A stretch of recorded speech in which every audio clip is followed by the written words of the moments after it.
Class 8 में इसके पहले हम ग्राफिकल यूजर इंटरफेस और कैरेक्टर यूजर इंटरफेस के बारे में पढ़े थे। अब हम स्टैंड एलोन ऑपरेटिंग सिस्टम के बारे में पढ़ेंगे। A stand alone operating system is a complete operating system that works on a desktop or notebook computer। Stand Elon operating system जो है वो कंप्लीट ऑपरेटिंग सिस्टम है। ये जो इसका जो वर्क होते हैं ये डेस्कटॉप और नोटबुक पे वर्क करता है। Network operating system, network operating system क्या है? तो a network operating system is an operating system that support a network. Network operating system ऐसा ऑपरेटिंग सिस्टम है जिसके लिए हमें नेटवर्क का सपोर्ट लेना पड़ता है, वो जो है नेटवर्क ऑपरेटिंग सिस्टम कहलाते हैं। अब type of operating system based on the application they support. अब ऑपरेटिंग सिस्टम के टाइप्स के बारे में जानेंगे। सबसे पहला single user operating system. Single user operating system, it is the initial version of operating system. This operating system can support only single user at a time। Single user operating system जो है यह operating system का शुरुआती version है। यह operating system का एक समय में केवल एक ही यूजर को सपोर्ट करता है।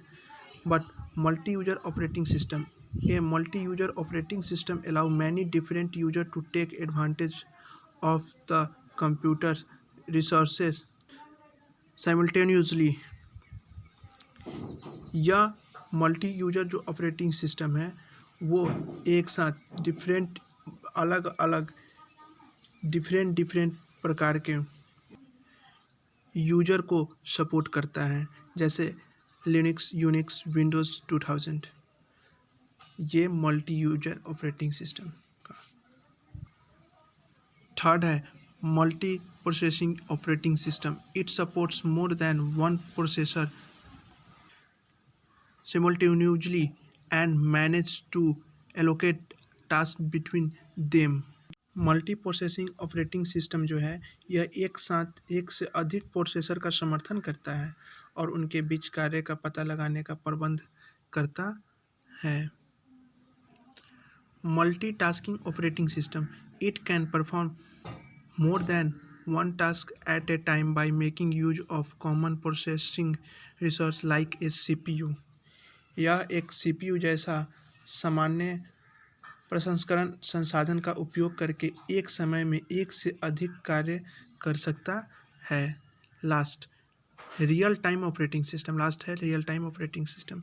Real time operating system are use to control machinery, scientific instrument and industrial system and have the capability prioritize the process and minimize the execution time। Real time operating system का use scientific instrument and industrial system को control करने के लिए किया जाता है। अब हम कुछ मोस्ट पॉपुलर ऑपरेटिंग सिस्टम की बात करेंगे, जैसे में विंडोज़, मैक ओएस, लिनक्स, ये सभी जो है मोस्ट पॉपुलर ऑपरेटिंग सिस्टम हैं। बस आपका चैप्टर फर्स्ट ख़त्म हो चुके हैं। अब हम आपको रिमेंबर के लिए कुछ क्वेश्चन आंसर देंगे।